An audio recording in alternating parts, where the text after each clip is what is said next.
मूर्खस्ते विरजते ना विदम कीन हेतुनः। पढ़ लो।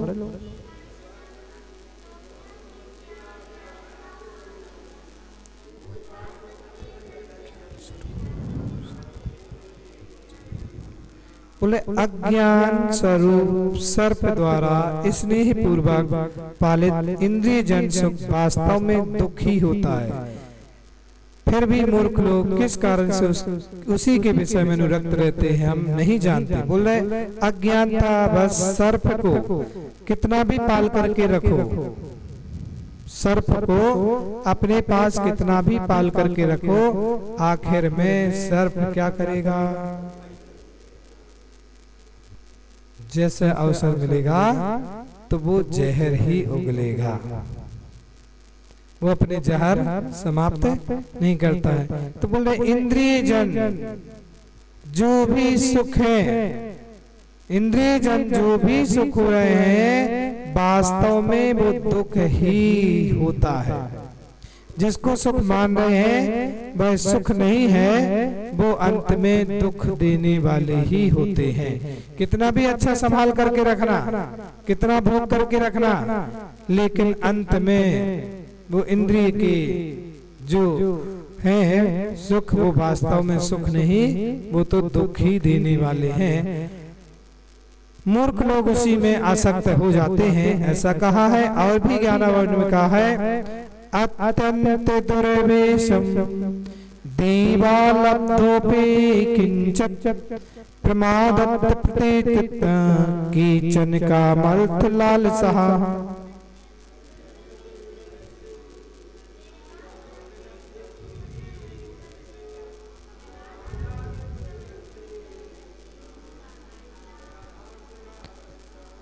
बहुत अच्छा आचार्य भगवान यहाँ पर सरल और सहज तरीके से अपन को बता रहे हैं कि इंद्रियों के बारे में कहाँ कहाँ कौन से शास्त्रों में वर्णन दिया है। तो उसका रिस्पेंस यहाँ पर दे रहे हैं, कह रहे हैं कि सौभाग्यवश किन्हीं अत्यंत दुर्लभ साधनों की प्राप्त हो जाने पर भी उनमें कितने ही लोग प्रमाद के वशीभूत होकर के काम विषय भोग व धन अभिलाषा से कहाँ कल्याण मार्ग से भ्रष्ट हो जाते हैं। बोल रहे सौभाग्यवश जो आपने संयम ग्रहण किया है, जो आपने रत्नात्रय धारण भी किया है, लेकिन अत्यंत दुर्लभ साधनों से प्राप्त होने जाने पर भी उन्हें कितने ही लोग प्रमाद के बस ये बड़ी दुर्लभता से मिलता है। पहले तो मनुष्य जीवन ही दुर्लभता से मिले। बोला समुद्र में रत्न गिर जाए फिर भी एक बार संभव है उस समुद्र में से रत्न निकालना, फिर भी संभव है। क्यों? आजकल एक से एक यंत्र हो गए, गोतेखोर हो गए, वो जाकर के नीचे से उस रत्न को भी ढूंढ लाएंगे। लेकिन मनुष्य जीवन मिलना उससे भी दुर्लभ, एक बार गुम जाने निकल जाने के बाद दोबारा मिलना एक अत्यंत कठिन है। और उस मनुष्य जीवन में भी उत्तम कुल, उत्तम बुद्धि, सुविचार, ये सब कुछ मिलना अत्यंत कठिन है। और ये सब मिल गए, उत्तम साधना भी साध ली, लेकिन प्रमाद के बस, किसके बस? प्रमाद के बस काम विषयों में फंस गया। अब वही काम विषयों में, विकारों में, धन की अभिलाषा में फंस गया तो वो कल्याण मार्ग से भी भ्रष्ट हो जाता है। क्योंकि इस मार्ग में अच्छे अच्छे भी पीछे हट जाते हैं। जब विषयों में आसक्त हो जाता है जीव तो वह अपने मार्ग से रास्ता भटक जाता है। इसलिए साधक के लिए चाहिए, साधर्मी के लिए चाहिए कि वो हर क्षण हर पल, सुबह दोपहर शाम की सामायिक में एक बार अपना चिंतन निज के लिए स्वयं को करना चाहिए कि मैं क्यों आया, किस लिए आया, मेरा क्या उद्देश्य है। और ऐसा लक्ष्य बना करके चलेगा तो वो अपने लक्ष्य से कभी भटकेगा नहीं। क्योंकि ये प्रमाद एक शत्रु है। प्रमाद क्या है? अपना स्वयं का शत्रु यदि कोई है तो प्रमाद है, इसलिए प्रमाद में विषय भोगों में नहीं फंस जाना। विषय विरक्तम मात्रम पुराकृतम कर्म न क्षयाति, जो गाथा की भाव चल रहा था कि मात्र विषय विरक्त वाला पूर्वकृत कर्म को छीन नहीं करता है। मात्र विषयों से विरक्त वाला मतलब जो विषयों से विरक्त हो गया है लेकिन ज्ञान नहीं है, विषयों से विरक्त हो गया है तो पूर्वकृत कर्म को छीन नहीं करता है, क्योंकि जब तक शुद्धात्म ज्ञान व भेद विज्ञान ना हो तो जीव मात्र बाहर रूप से विषय विरक्त दृष्टि गोचर तो हो रहे हो, पर पूज्य जीव पूर्वबद्ध कर्मों का क्षय नहीं कर सकता है। गाथा का अर्थ में यही निकल रहा कि विषयों से विरक्त है लेकिन उसको ज्ञान नहीं है। ज्ञान ना होने के कारण वह जीव जो है वो पूर्वकृत कर्मों का क्षय नहीं कर रहा। वो पूर्व के बंधे हुए कर्म है उनको क्षय करने में सामर्थ्य नहीं रखता, लेकिन वर्तमान में नवीन कर्म बंद नहीं कर रहा है। वर्तमान में नवीन कर्म नहीं करेगा, बंद संवर कर रहा है, क्योंकि भेद विज्ञान नहीं है। क्या नहीं है? जब तक भेद विज्ञान नहीं है जीव को तो बाह्य रूप कितना भी धारण करता रहे, बाह्य रूप से क्रिया करेगा तो उसके लिए संवर रूप से तो क्रिया हो जाएगी, लेकिन निर्जरा की क्रिया निर्जरा तभी होगी जब हमें भेद ज्ञान होगा। जैसे सामान्य में भी आप पूजा कर रहे हैं लेकिन पूजा के अर्थ को नहीं पता, क्यों कर रहे हैं, इसका क्या फल है, बस कहा था लोगों ने सो हम कर रहे हैं, तो कर रहे हैं तो पुण्य तो मिलेगा, लेकिन वो पुण्य संसार को बढ़ाने वाला ही मिलेगा, संसार से क्षय कराने वाला पुण्य नहीं मिलेगा। संसार से क्षय कब होगा? जब उस पूजा में उसका भाव लगेगा। और भाव कैसा कि ये पूजा मुझे पूज्य बनाने के लिए है, पूजा मुझे पूज्य बनाने के लिए है, मैं पूज्य बनने के लिए पूजा कर रहा हूँ, तब उसके लिए निर्जरा का कारण बनेगा। तो यहाँ पर यही कह रहे हैं कि विषयारिक्त दृष्टि गोचर हो रहे हैं, यह जीव पूर्वबद्ध कर्मों का क्षय नहीं कर सकता। इस गाथा का तात्पर्य हुआ, कह रहे हैं विषया शक्ति से रहित जीव भी शुद्धात्म स्वरूप के ज्ञान से भेद ज्ञान से रहित हो सकता है। विषया शक्ति से रहित जीव शुद्धात्म स्वरूप के ज्ञान से भेद विज्ञान से रहित हो सकता है, इसलिए उसके कर्म का क्षय संभव नहीं है। वो शुद्धात्म स्वरूप का ज्ञान के भेद विज्ञान से रहित है, विषया शक्ति से रहित है, तो बोल रहे हैं कि कर्म क्षय का संभव नहीं है, उसे भेद विज्ञानता नहीं है तो कर्म क्षय का कारण नहीं बनता है, ऐसा समझना चाहिए। इसलिए अपन जो भी क्रिया करें, जो भी कार्य करें, अल्प काम भी करें, लेकिन उसका हमें भेद ज्ञान भाव से करना चाहिए, ज्ञान पूर्वक ही करना चाहिए और भेद विज्ञानता के सहित ही क्रिया करना चाहिए। थोड़ा सा ज्ञान हो लेकिन भेद ज्ञान के सहित ज्ञान हो तो वो हमारा जल्दी से निर्जरा का कारण बनता है। ऐसा ज्ञानवर्ण ग्रंथ में भी और भी कहा है, ततो निर्विषयम् चेतोयम् प्रसंवसितम् यदि यस्मात् पुण्य योगिने ना पुण्यस्ते तत्ते निश्चयः।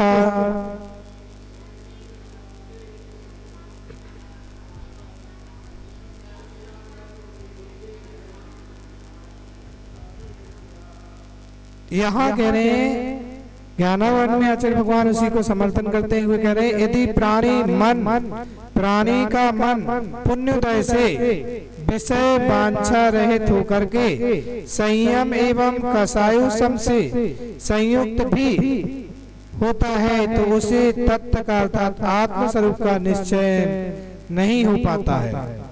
यदि पुण्य के उदय से, किसके उदय से? पुण्य के उदय से यदि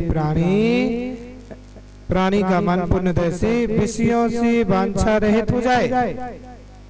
कभी कभी एक तो व्यक्ति को एलर्जी है या भाता नहीं है या उसको पसंद नहीं है तो इससे त्याग कर देता है, तो इसका मतलब वो त्याग नहीं है। हमें पसंद नहीं है सो नहीं खाते, भाव तो नहीं है। कोई कहते कि हमें भात नहीं है, मतलब अच्छा स्वाद में नहीं लगता इसलिए नहीं खाते, तो इसका मतलब तुम्हारा त्याग नहीं हो गया। तो कुछ विषयों की वांछा से रहित भी हो जाते हैं पुण्य के उदय से, संयम एवं कसायो सम से संयुक्त भी हो, संयम भी धारण कर लेते हैं और कसायों से उपशम भी मंद भी हो जाते हैं, लेकिन तत्व का आत्मस्वरूप का निश्चय नहीं कर पाते। तत्व ज्ञान न करने के कारण वह जीव अपना कल्याण नहीं कर पाता है। कल्याण तभी होगा जब उसके लिए अंदर से आत्मस्वरूप का भान होगा। इसका मतलब यही है कि हमें तत्व स्वरूप का निर्णय होना अनिवार्य है। सिर्फ बाहर से निर्णय लेना ही निर्णय नहीं है, अंतरंग से भी हमारा मन नहीं लग रहा था या हमें उदासी थी सो भैया हम घर से विरक्त हो गए। घर से ऐसे विरक्त नहीं, वैसे तो फिर अंदर एक उदाहरण आता शांति सागर जी महाराज का। शांति सागर जी महाराज एक बार जंगल से गुजर रहे थे, एक उनका भक्त बहुत गुरु भक्त था और हमेशा सेवा में लगा रहता था। वहां से जंगल से निकले तो वहीं पर एक व्यक्ति की छोटी सी कुटिया थी उसी की। उसने कहा गुरुदेव मेरी कुटिया में आपके चरण। तो गुरुदेव कहते हैं कि मुनिराज सिर्फ घरों में 3 बार ही जाते हैं, ऐसे सहसा नहीं जाते हैं। उसने कहा नहीं गुरुदेव मैं नहीं मानूंगा, आपके तो चरण हमारे घर पर रखना ही पड़ेंगे, शुद्ध करना पड़ेगा। और जबरदस्ती करते करते गुरुदेव ने मना भी किया, लेकिन उसने पैर पकड़ लिए। कभी कभी भक्तों के बस में और कभी ऐसी आ जाती परिस्थिति और उसने घेर लिया महाराज को, ले गया कुटिया में चरण रखवा दिए, दिखा दिया कि महाराज देखो मैं यहाँ स्वाध्याय करता हूँ, महाराज देखो मेरा एक रसोई घर है, मैं यहाँ पर सोता हूँ, सब दिखा दिया। महाराज ने कुछ नहीं कहा और सीधे 2 मिनट में बाहर आकर के अपना विहार आगे कर दिया, साथ साथ चलने लगा। धीरे धीरे चलते चलते धीरे से उसने पूछ लिया कि भगवान मेरी कुटिया आपको कैसी लगी? तो महाराज ने कहा कि तुम उस मकान को छोड़ करके आ गए, कुटिया बसा ली, अंतर क्या किया? ये परिवर्तन किया। पक्के मकान से घास फूस के मकान में आ गए, लेकिन यहाँ भी रसोई बना ली, यहाँ भी किचन बना ली, यहाँ पर बेडरूम बना लिया, यहाँ पर डाइनिंग टेबल बना ली, सब बना लिया, सब काम यहाँ जहाँ का तहाँ कर लिया। परिवर्तन क्या किया? उसने कहा बात तो सही कही, सही कही। उसने कहा ठीक महाराज। वो गया, तुरंत एक माचिस की काड़ी उठाई और कुटिया को जला करके आ गया। अब नहीं रहना मुझे इस कुटिया में, अब आपके साथ रहेंगे। महाराज के साथ रहने लगा। फिर एक दिन धीरे से पूछता है महाराज एक बार तो बता दो हमारी कुटिया थी कैसे? हमारी कुटिया थी कैसे? मतलब कह रहे पुण्य के उदय से कहीं विषय वांछा से रहित भी हो सकता है, संयम भी ग्रहण कर सकता है, कसाय से मंद भी हो सकता है, लेकिन तत्व स्वरूप का निर्णय नहीं है। उसने बाहर का सब कुछ तो त्याग कर लिया, लेकिन क्यों किया? वो राग तो जहां का तहां बैठा रहा, राग तो जहां का तहां बैठा रहा। उस राग का त्याग नहीं किया, मोह का त्याग नहीं किया, और ना करने के आत्मस्वरूप का निश्चय ना करने से वो संसार का ही कारण बनता है, संसार का ही कारण बना हुआ। इसलिए तत्व स्वरूप को समझना बहुत जरूरी है। तत्व स्वरूप क्या है? क्या है? तत्व का ज्ञान क्या है? आत्मस्वरूप का ज्ञान क्या है? आत्मा का स्वरूप क्या है? मेरी आत्मा अलग है और शरीर अलग है। ये ज्ञान तो होना ही पड़ेगा, करना पड़ेगा। और बिना ये ज्ञान किए हुए हम कितना भी कार्य करते रहें, सब संसार का कारण ही बनेगा। ऐसा आचार्य भगवान यहाँ कह रहे हैं, अशुद्ध आत्मिक परिणाम होने पर बाह्य विषयों के प्रति आसक्ति का त्याग निरर्थक ही होता है।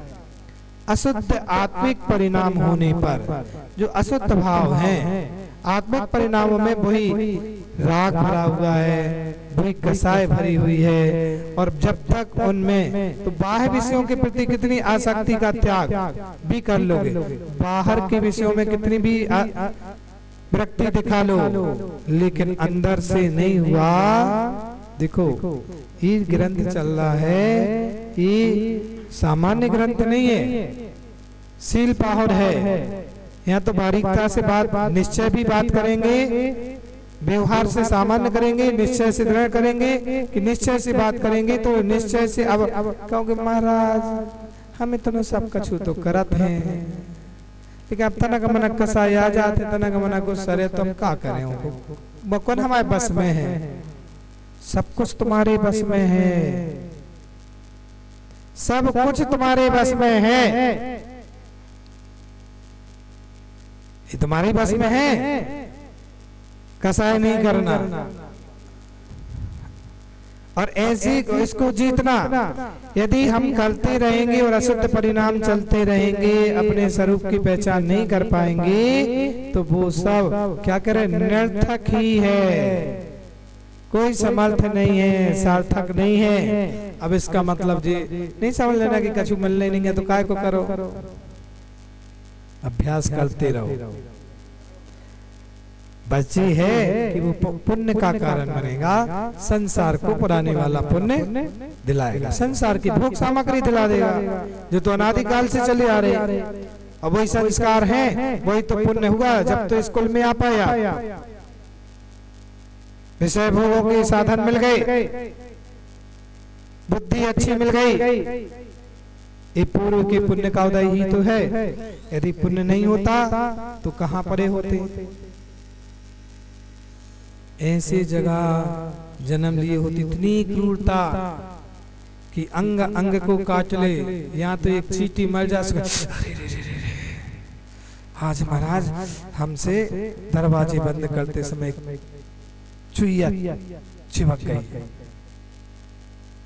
इतनी करुणा रहती लोगों को, यदि चुईया भी यदि कहीं चींटी पर पैर रख जाए, चींटी ज्यादा मिल जाए तो उसकी करुणा में ये आता है कि कैसे मेरे द्वारा ये पाप हो गया। और उस जीव की क्रूरता देखो जो शरीर के अंग अंग को काट रहा है, कैसी क्रूरता होगी उसकी, फिर भी दया नहीं आ रही कहीं। ऐसे कुल में ऐसी जगह स्थान पर जन्म ले लेते क्या होता, और बताओ आज हो क्या रहा। इतनी अच्छी कुलों में जाने के बाद भी लोग ऐसी जगह भागने के लिए भाग रहे हैं, धर्म परिवर्तन कर रहे हैं, कहीं भाग करके जा रहे हैं, कहीं शादियां कर रहे हैं, कहीं उन कुलों में। बताओ इतनी अच्छी कुल में तुम्हें जन्म मिलने के बाद, जहाँ सद्बुद्धि है, सद्ज्ञान है, तुम्हें तत्व का ज्ञान कराया जा रहा है, लेकिन फिर भी तुम्हें बोध नहीं हो रहा।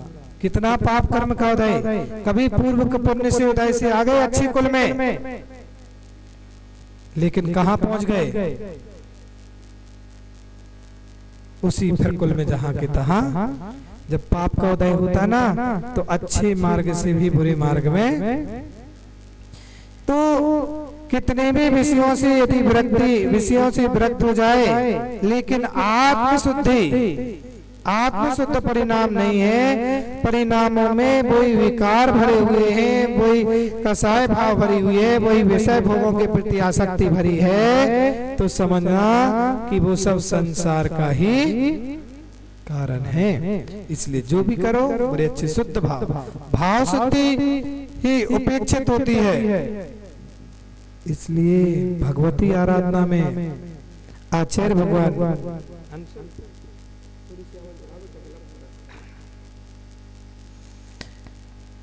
भाव शुद्धि में आचार्य भगवान भगवती आराधना ग्रंथ में कह रहे हैं कि जो भी संलेखना के समय छपक राज के लिए उसके लिए प्रतिक्रमण महत्वपूर्ण नहीं है, सामायिक महत्वपूर्ण नहीं है, स्वाध्याय महत्वपूर्ण नहीं है कि आपने स्वाध्याय किया कि नहीं किया, सामायिक की नहीं की, कि आपने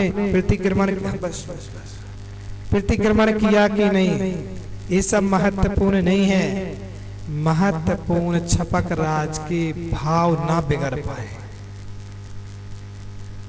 उसमें भावों में संक्लिष्टता ना हो पाए। क्यों? क्योंकि इतना शिथिल हो जाता है शरीर, अंत समय में कुछ करने की इच्छा नहीं रह जाती, शरीर की सामर्थ्य नहीं है। और तुम कहो उठ के बैठो समय करो, अरे भैया उसकी सामयिक वही है कि उसकी शांत परिणाम है, उसके संक्लेशित परिणाम नहीं हो रहे। इसलिए ज्ञान होना चाहिए संलेखना कराने का पूरा, कि कब ज्यादा भी सुनाओगे तो उसको चिड़चिड़ापन आ जाएगा। मंद स्वर में सुनाओ, थोड़ा रेस्ट दे करके सुनाओ। अब सुबह से लेकर के शाम तक 24 घंटे लगे उसके कान में बरबरावे, दिन रात मेरे स्वामी में भावना भाव, उसको सुनने की इतनी शक्ति नहीं है। को रेस्ट दो, उसके भाव ना बिगड़ पाए। सिर्फ एक चीज देखना उसके, क्योंकि भाव शुद्धि ही अपेक्षित होती है, भाव शुद्धि ही अपेक्षित है। उस समय द्रव्य का अब समय नहीं रहा कि क्रिया करो, क्रिया में एक बार रुक, सामयिक रुक भी जाए, लेकिन क्या पता उस समय तुम्हारे भाव बिगड़ गए तो एक पल के भाव बिगड़े तो अमरण भी हो सकता है। इसलिए भावों की अपेक्षित, और पूरा जैन दर्शन में भाव विशुद्धि मेन है, भावों की शुद्धि का। इसलिए तो इन माताओं को इतना कहते हैं बार बार कि माओ थोड़ी बहुत कोई कहीं गड़बड़, एक पूजा कहीं कम बढ़ जाए हो जाए, कहीं ठोना में 2-3 लौंग कम चढ़ जाए, कोई द्रव्य इधर की उधर चढ़ जाए, कहीं द्रव्य थोड़ी सी बिना शुद्धि की द्रव्य भी मिल जाए तो भाव के लिए की पूजा भी कर लो तो दिक्कत नहीं है, लेकिन कम से कम परिणाम तो नहीं बिगाड़ो। क्योंकि द्रव्य तो एक बार द्वारा शुद्ध हो जाएगी, द्वारा धो लोगे, लेकिन अंदर के परिणाम एक बार बिगड़ गए ना, और उसी समय कोई कर्म बंद हो गया तो वो संभलना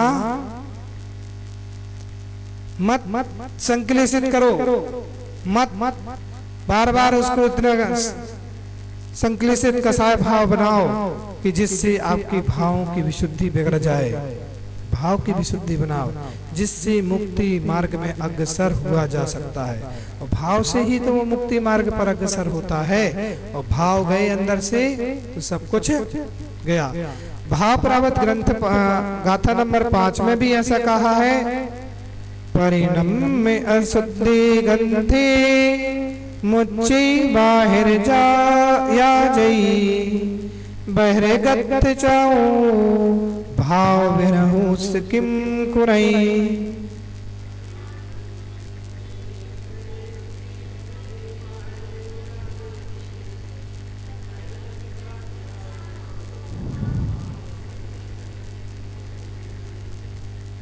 कह रहे हैं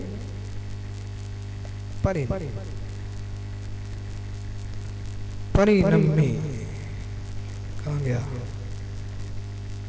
अशुद्ध आत्मिक परिणाम होने पर भावों की अशुद्ध परिणति होने पर यदि कोई बाह्य परिग्रह का त्याग करता है तो भावहीन यदि वह बाह्य परिग्रह त्याग कर सकता है, कुछ नहीं बोल रहे। भावों की अशुद्धि परिणाम होने पर यदि कोई बाह्य परिग्रह का त्याग करता है तो भावहीन यदि वह बाह्य परिग्रह का ही त्याग कर सकता है और कुछ नहीं कर सकता। बाहर से बड़ा त्यागी दिखेगा, बाहर से बड़ा वृत्ति दिखेगा, बड़ा अच्छा,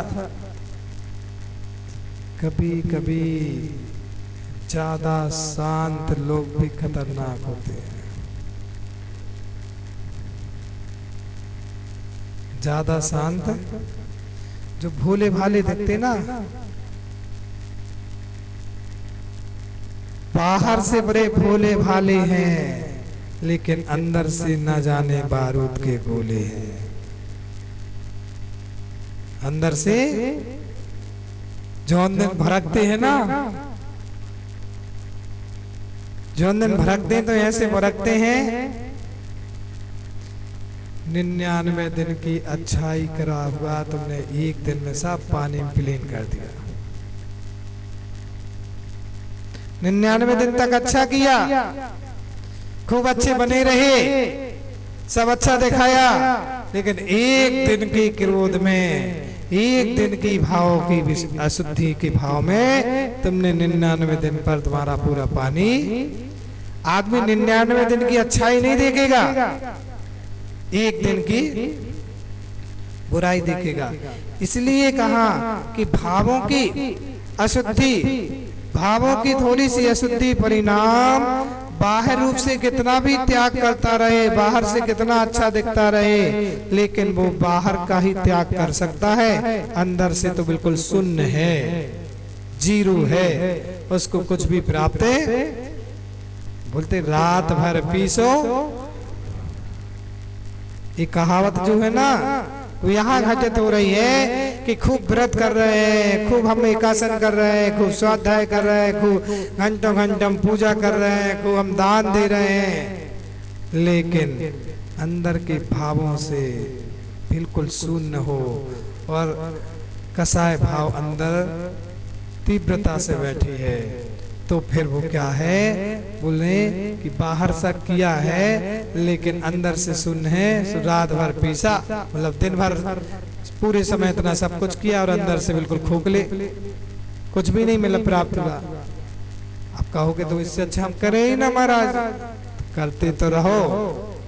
क्यों? क्योंकि पुण्य परगनाएं तो बनी है, लेकिन दोनों कर लोगे ना तो सोने में, जब आप बाहर से कर ही रहे हो तो थोड़ा सा अंदर का भाव और अच्छे से बना करके कर लो तो उसका पुण्य निर्जरा का कारण बन जाएगा।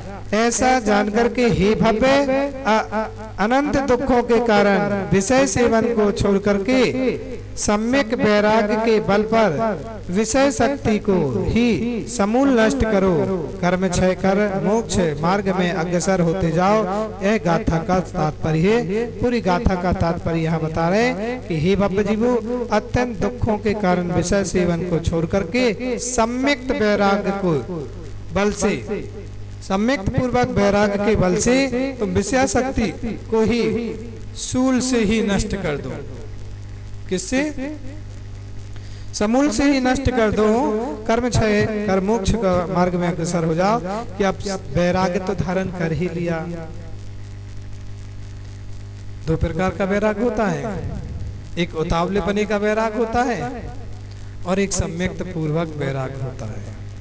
उतावले बने वाले वैराग्य ज्यादा दिन तक नहीं चलता है। जब तक वो घर से गुस्सा था, बाहर से कसाय भाव था, सुख दिखाने लगा, हमने ये छोड़ दिया, वो छोड़ दिया, ये कर लिया, वो कर लिया, हम तो महाराज के साथ हो गए, और जैसे ही उसकी गुस्सा ठान शांत भई सो फिर बैक हो गए। ऐसे वैरागी नहीं कहलाते। वैराग्य सम्यक पूर्वक हो जाए, सम्यक पूर्वक तो विषय आसक्ति से को नष्ट कर सकते हो। ऐसा इस गाथा का तात्पर्य हुआ। मतलब जो गाथा का साल चौथी नंबर गाथा का चल रहा था कि हम ज्ञान से अर्जन अपन कर रहे थे कि जब तक जीव विषयों में वशीभूत रहता है तब तक उसे ज्ञान नहीं होता है, और बिना ज्ञान के विषयों से विरक्त भी हो जाए तो भी कर्म क्षय का कारण नहीं बनता है। इसलिए ज्ञान मूल्य है, अब वो भी सम्यक ज्ञान को प्राप्त करके और अपने कर्मों को क्षय प्राप्त कर सकते हैं। अब यहाँ पर आगे कह रहे हैं 5वें नंबर की गाथा में कि अब मोक्ष मार्ग में किस तत्व के बिना किस तत्व की निरर्थकता है, किस तत्व के सद्भाव में किस तत्व की सार्थकता है, उसे आचार्य बरबर यहाँ स्पष्ट कहते हैं। मोक्ष मार्ग में किस तत्व के बिना किस तत्व की निरर्थकता है, किस तत्व से सद्भाव तत्व प्राप्त होता है, ऐसा गाथा का आश्रय कहते हैं। नारं चरित्रहीनो लिंगरे गहनम चदंसरे बिहूरम संजम हीरो यातवो जय चरै निरद्धयम सब्बम नानम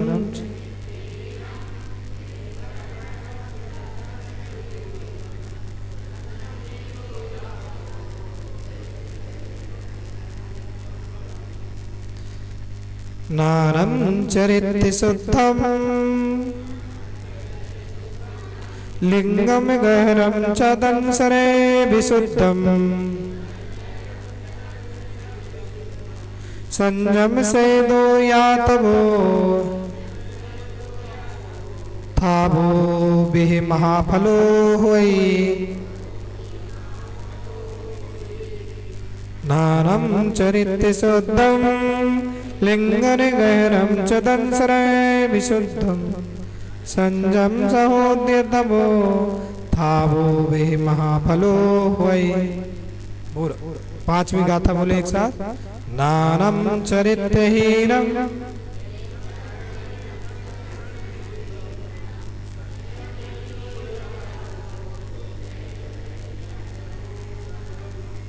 नानम चरित्र शुद्धम लिंगम गहनम चदंसरम विशुद्धम संजम से दोया तवो थावो वे महाफलो हुई। बोले ज्ञानम चरित्रहीनम लिंगम गहनम च दर्शन विशुद्धम संयमहीनम च तपः यदि चरित्र निर्थम श्रुतम। पहली 5 नंबर की गाथा का भाव कह रहे हैं कि नानम ज्ञानम चरित्रहीनम, यदि कोई साधु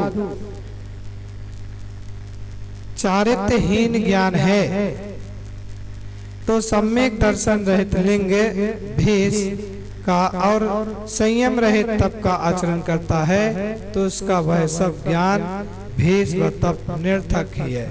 बोले यदि कोई साधु चारित्रहीन ज्ञान है, ज्ञान तो है लेकिन उसका चारित्रहीन है और सम्यक दर्शन से रहित लिंग भेष लिंग धारण किए हुए हैं, मुनि भेष धारण किए हैं और संयम का पालन भी कर रहे हैं, लेकिन दर्शन से रहित लिंग तो संयम रहित तप आचरण करता है तो उसका वह ज्ञान सब ज्ञान भेष तप निर्थक ही है।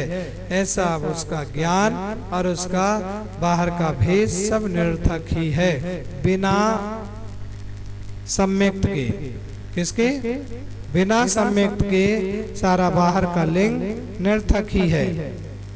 चारित्र से शुद्ध ज्ञान, सम्यक दर्शन से शुद्ध लिंग धारण, संयम सहित तप थोड़े भी हों तो भी महाफल से युक्त होते हैं, सार्थक होते हैं। बोल रहे चारित्र से यदि शुद्ध ज्ञान है, सम्यक ज्ञान है, चारित्र से शुद्ध है, दर्शन से शुद्ध लिंग धारण है तो वो संयम तप थोड़ा भी करे, थोड़ी सी भी साधना करे तो वो महाफल को देने वाली है। मतलब कहने का भाव यहाँ आचार्य भगवान का कह रहे हैं कि थोड़ी सी भी साधना की जा रही है लेकिन वो सम्यक पूर्वक की जा रही है। कैसे? सम्यक दर्शन पूर्वक की जा रही है, सम्यक आचरण पूर्वक की जा रही है तो थोड़ा सी भी चारित्र की साधना का फल वो महाफल को देने वाला है। और बहुत सारी साधना कर रहा है और भेष धारण किए है, सब कुछ किए है, लेकिन उसको सम्यक का भाव तो उसका चारित्र निर्थक है, कोई फल देने वाला नहीं है, अब वो संसार में डुबाने वाला ही है। इसलिए थोड़ी सी भी क्रिया करें लेकिन वो सम्यक पूर्वक करें। शिवकोटि मुनिराज को बहुत बड़ी साधना करने की जरूरत नहीं पड़ी, अल्प साधना की लेकिन सम्यक पूर्वक साधना कर ली और थोड़ा सा ज्ञान भी उनके लिए केवल ज्ञान का कारण बन गया। बहुत सारे ज्ञान की जरूरत नहीं, थोड़ा अल्प ज्ञान अष्ट प्रवचन मात्र का भी ज्ञान हो गया और भेद विज्ञानता का ज्ञान हो गया, तो तस्मात् भिन्नम आत्मा अलग शरीर अलग का भी ज्ञान हो गया, तो उससे भी अकेला अपना निर्माण को प्राप्त कर लेता है। लेकिन कब? सम्यक, जैसे कहा है कि सामान्य स्थिति श्रावकों के लिए कि भगवान के दर्शन के लिए चल दिए घर से, तो उसको 10 उपवास का फल मिल गया। दूर से शिखर दिख गया तो 100 उपवास का फल मिल गया।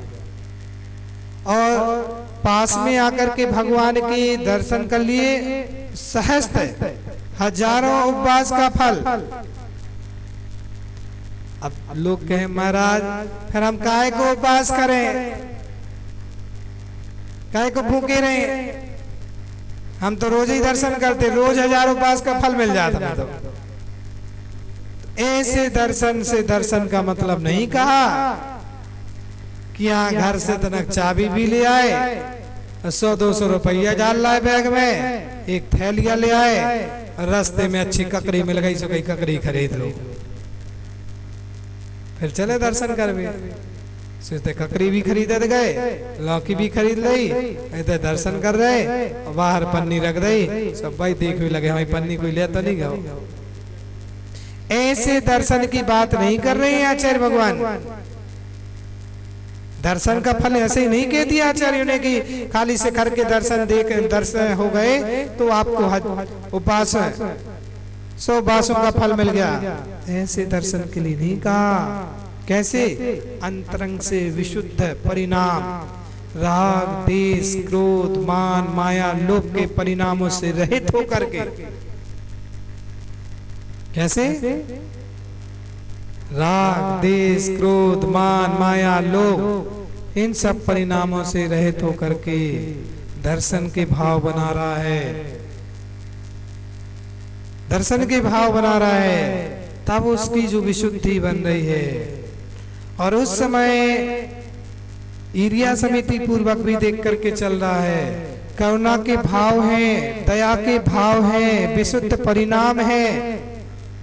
अब यहाँ गाड़ी में चले आ रहे, तब बुंदेलखंड के लोग भी इतने प्रमादी आलसी हो गए हैं, जिसको 16 कहते हैं बुंदेलखंड में। अब अच्छी अच्छी चप्पलें पहने, धोती पहने और चले आ रहे हो, कह रहे हैं भगवान ओम ह्रीम श्रीम क्लीम ह्रीम हरम बम बम बम। लगे चप्पलें पहन के आ रहे, धोती पहने चप्पलें पहने और भगवान का अभिषेक कर रहे हैं। चप्पलें कौन सी शुद्ध है तुम्हारी? अब लोग कहते हैं महाराज रास्ता गंदगी, तो देख के आओ ना गंदगी है तो, या अपनी धोती इधर मंदिर में बदलो।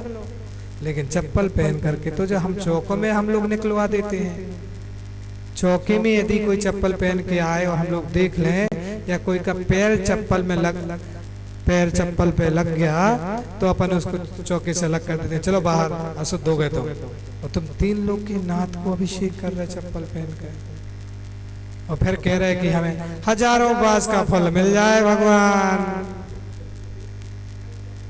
चप्पल पहन के नहीं, चप्पल पहन के घर से आए, धोती पहन के शुद्ध कपड़े पहने और चप्पल पहने और बाहर चप्पल उतार दी और फिर भगवान का अभिषेक कर रहे, तो वो चप्पल 16 की नहीं रही तुम्हारी। मंदिर आ रहे तो चप्पल पहन के नहीं आने 16 का, 16 का पहने धोती तो धोती पहन करके जमीन में देख करके आओ ना। इतनी आप ईर्ष्या समिति करके देख करके आओ।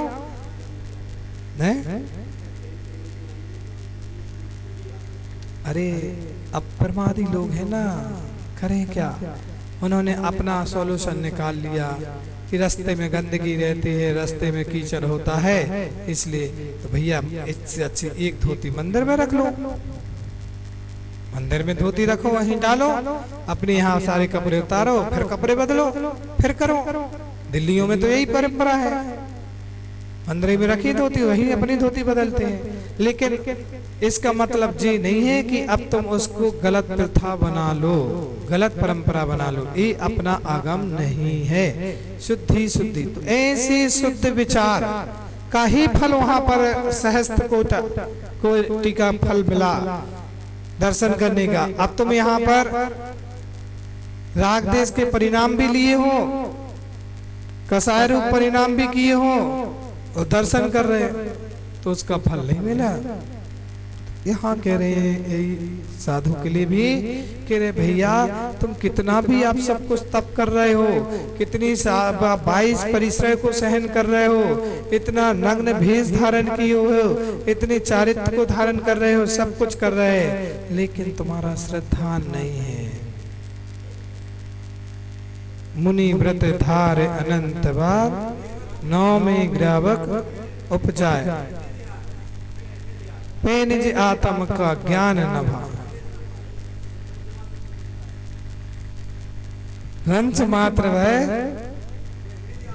निज आत्म के ज्ञान का भान नहीं होने के कारण तो भैया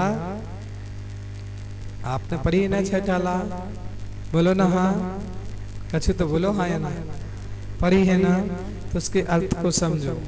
उसका अर्थ क्या करें, ऐसे यहाँ पर इस बात को आचार्य प्रवर्तक कह रहे हैं, यदि कोई साधक बाहर भेष धारण किए हैं, सब कुछ दिखा रहा है, सब साधना कर रहा है, लेकिन अंतरंग भाव में उसकी विशुद्धि नहीं है, सम्यक्त का भाव नहीं है, तो बाहर का यश तो प्राप्त कर सकता है, प्रशंसा प्राप्त कर सकता है, बाह बाह लूट सकता है, लेकिन वो सब संसार का ही, सब संसार का कारण है। अब जी नहीं समझो कि आचार्य महाराज लोग साधुओं को नहीं डांटते, डांट तो श्रावकों की पड़ती है, नहीं श्रावकों को नहीं, साधुओं को भी डांट पड़ती है। अब लोग बोलते हैं जो अच्छा महाराज बन जा सो, कोई की ना डांट पड़े ना कछु बने, आराम से बैठे रहो, ना कोई कहने वालों ना कोई सुनने वाला। तो भैया हम लोगों के ऊपर भी कोई है डांटने वाला, लगाम लगाने वाला, गुरु महाराज नहीं डांटेंगे।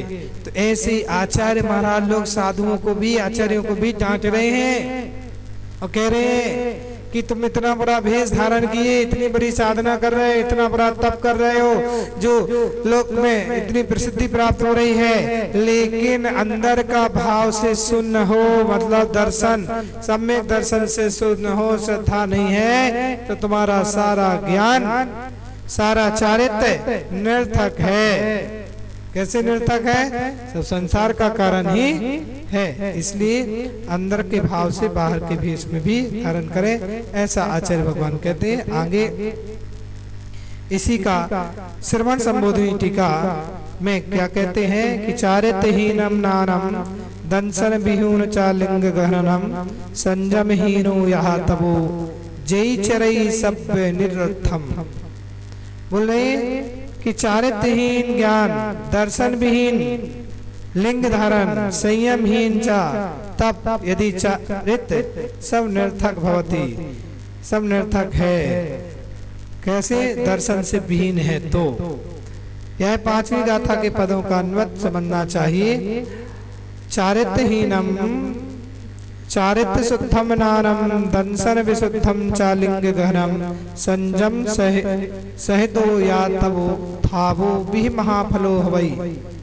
बोले चारित्र शुद्धम ज्ञान, दर्शन विशुद्ध लिंग गहनम संयम सहित तप समूपति महाफला इति। इस छठवीं गाथा का तात्पर्य है। पांचवी गाथा अन्य ग्रंथों के शब्दों में हेर फेर के साथ ही हुई है। पांचवी छठवीं गाथा में दोनों में एक एक शब्दों का हेर फेर है, यहाँ का वहाँ बस और वही अर्थ है। भगवती आराधना ग्रंथ में ऐसी एक गाथा का भाव आया है और आचार्य भगवान ने भगवती आराधना ग्रंथ 777 में भी ऐसा कहा है।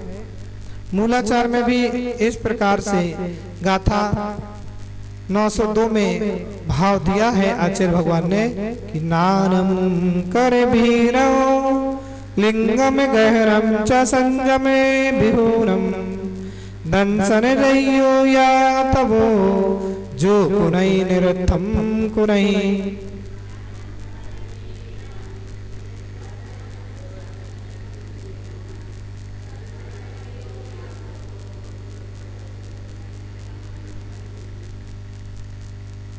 ऐसा इस गाथा का भाव भी आचार्य भगवान ने मूलाचार में भी इसी गाथा को वही अर्थ में लिया है। और भगवती आराधना में भी ऐसा कहा, नानम करे बिहुरो लिंगम गहरम चदंसरे बिहुरम संजम हीरो या तबो जो कुरदि निरर्थम कुरहि।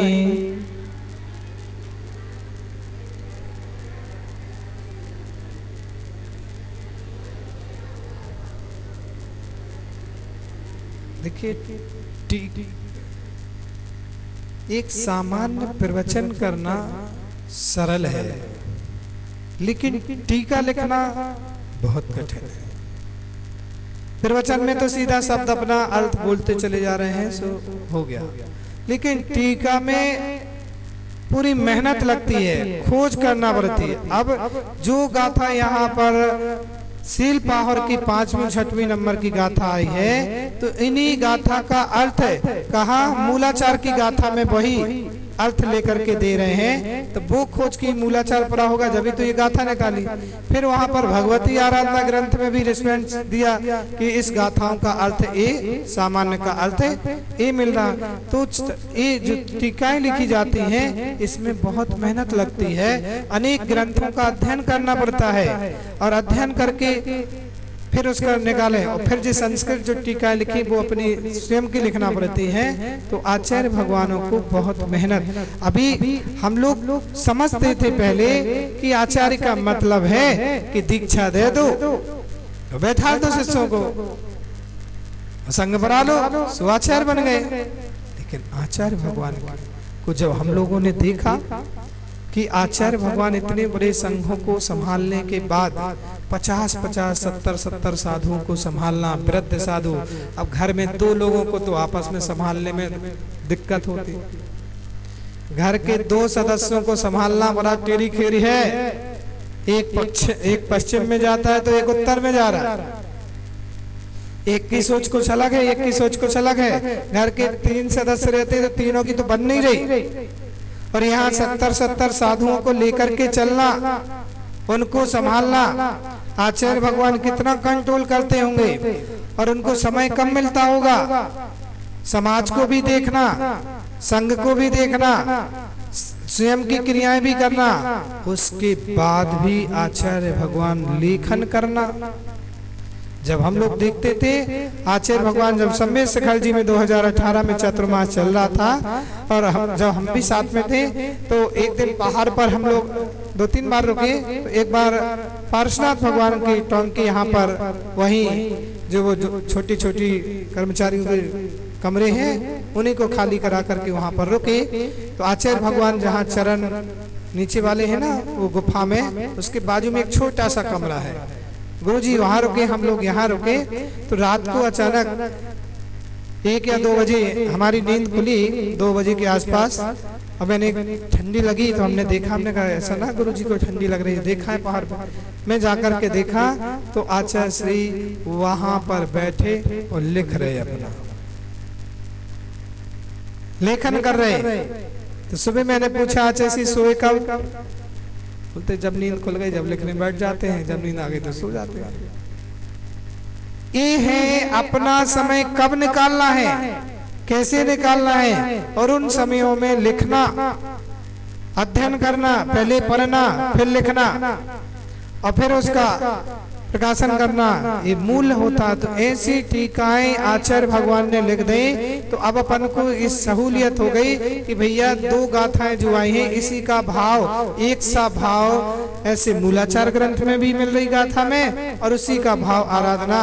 अब जब कभी अपन आराधना शास्त्र पढ़ते भगवती आराधना, तभी गाथा पता चलती, जब मूलाचार पढ़ते तभी पता चलता। लेकिन यहाँ तो 2 मिनट में सार दे दिया। ये है आचार्यों का उपकार। ये उपकार आचार्यों का, मुनिराजों का उपकार रहता है कि जब वो अपनी लेखनी से लेखन करते हैं तो अपन को बहुत सरल और सहज बन जाता है। तो यहाँ पर यही कह रहे हैं, चारित्रहीनम ज्ञानम, कि चारित्रहीन ज्ञान अर्थात सम्यक चारित्र के अभाव में जो ज्ञान होता है वह सब निरर्थक ही होता है। चारित्रहीनम ज्ञानम मतलब चारित्रहीन अर्थात सम्यक चारित्र के अभाव में। कैसे? सम्यक चारित्र के अभाव में जो भी ज्ञान हो रहा है सब ज्ञान क्या है? निरर्थक है।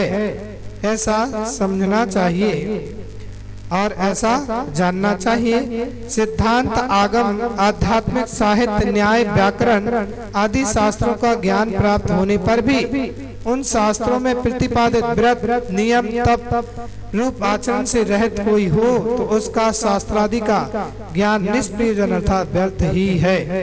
बोले सिद्धांत का, आगम का, आध्यात्मिक का, साहित्य का, न्याय, व्याकरण आदि शास्त्रों का खूब ज्ञान अर्जन कर लिया, लेकिन उन शास्त्रों के प्रतिपादित नियम, व्रत, तप में आचरण से रहित है। अब कोई नियम की व्रत कही है, तप की बात कही है, संयम की बात कही है, सो वो नियम और संयम की जहां बात आई सो उस गाथा को अलग कर दिया, उसका वर्णन ही नहीं कर रहे। आचरण में तो उतारने की बात अलग, जहां से नियम व्रत की बात आई, व्यवहार की बात आई, कोई ऐसी बातें आई तो उसको गाथा को अलग कर दिया। आगम ही लुप्त कर रहे, आगम का आगम ही उठा के अलग कर दिया। तो भैया ऐसे आचरणों से रहित वह शास्त्र आदि का ज्ञान सब निष्प्रयोजन ही है। कैसा है?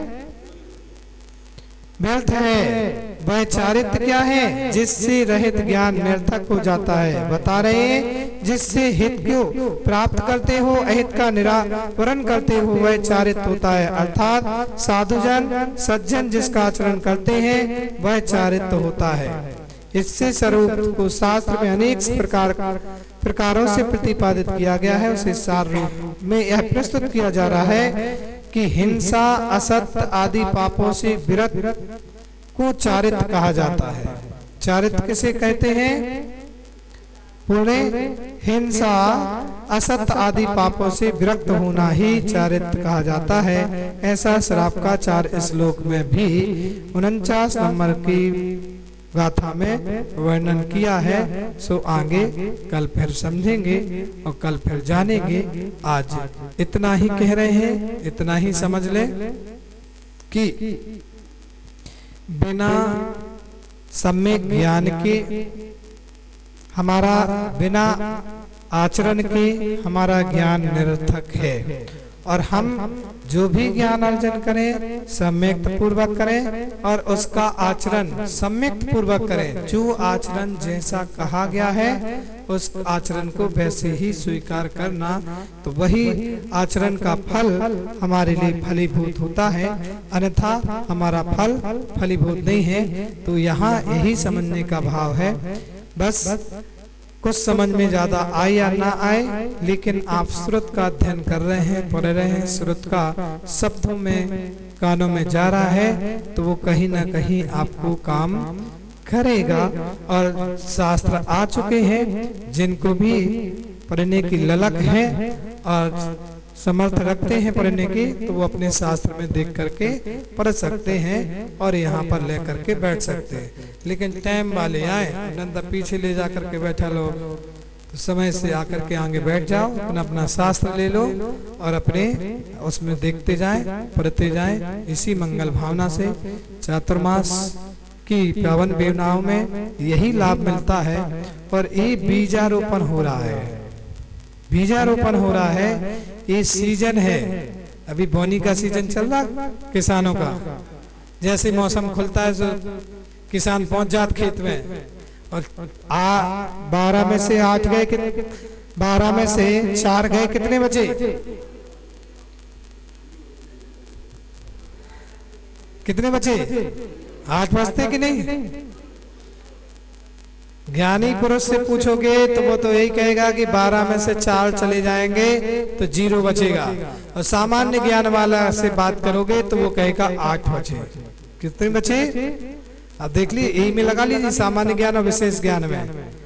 सामान्य ज्ञान वाला तो कहेगा कि 8 ही बचे गणित के हिसाब से, लेकिन विशेष ज्ञान वाला कहेगा भैया 12 में से 4 चले गए तो कुछ भी नहीं बचा। मतलब ये है कि 12 माह में से ये चातुर्मास के 4 माह निकल गए, 4 माह ऐसे चले गए तो फिर कुछ नहीं मिल रहा। क्योंकि 8 महीने में तो ये होता है 2 दिन को साधु आए, 4 दिन को आए, फिर चले गए, बस यही उठा तकाते तैसे होता है, लगाते रहो बस। आज इधर लगाया तो कल उधर लगाया, जी करते रहो। ज्ञान अर्जन करने का अवसर तो अभी सब फ्री रहते हैं, सारे लोग फ्री हैं, तो अपना अवसर का फल प्राप्त कर लो। काम काज तो दुनिया में बहुत करना ही है, जिंदगी में ज्ञान अर्जन का फल है, तो जितना बने उतना अच्छा सुने, ज्ञान अर्जन करें और आचरण में उतारें, अपने जीवन में उतारने का प्रयास भी करें, बदलने का प्रयास करो। सही तो वही है कि हम सुनते सुनते अपने जीवन को बदलें, नंतर ऐसे सुनने, ऐसे तो हम 10 साल पहले भी आए थे, सुना गए थे, और हम नहीं आए थे, हमारे पहले और आचार्य भगवान भी आए थे 92 में, वे भी सुना गए होंगे, सो सुन लो। सब साधु आते हैं, सुन ले तो सुना ले, लेकिन परिवर्तन लाइए, थोड़ा सा भी, अंश मात्र में भी परिवर्तन, एक चीज में भी परिवर्तन लाओगे, एक चातुर्मास में एक अच्छाई को ग्रहण करोगे, एक चीज को भी बदलोगे, तो 30 साल में आपके सामने 10 चातुर्मास हो गए। कोई के 60 साल में अभी तक 20 चातुर्मास तो आपके सामने हो गए, तो 20 अच्छाइयां तो आप ग्रहण अभी तक कर ही लेते, 20 नई चीजें आ जाती, नया भाव आ जाता। एक चातुर्मास में एक चीज भी आपके जीवन में परिवर्तन आ गया, एक बुराई छूट गई, और लोग कहते महाराज हमें गुस्सा छूटती नहीं। मैं कहता पूरी मत छोड़ो, यहाँ आए हो तो इतना नियम लो कि जब मंदिर में आए तो हम 10 मिनट तक कोई 4 प्रकार की कसाय में किसी की प्रकार की कसाय नहीं करेंगे। कितने मिनट बोलना जोर से, कितने मिनट? 10 मिनट हम कसाय नहीं करेंगे। अब उस बीच में 10 मिनट के बीच में कितने भी निमित्त मिल जाएं, लेकिन उपादान को संभालेंगे।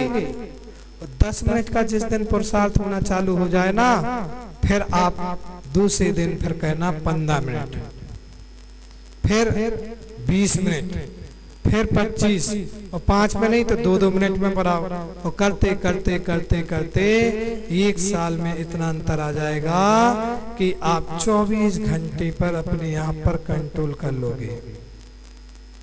कभी 15 मिनट का नियम लो, 20 मिनट का, फिर आधा घंटे का, पौन घंटे का, एक 5 मिनट बढ़ाते जाओ। ऐसे करते करते एक दिन ऐसा है कि 24 घंटे में आपका नियम हो जाए कि हम किसी प्रकार की कसाय भाव, प्रयास तो करो, और प्रयास ही नहीं करते हो,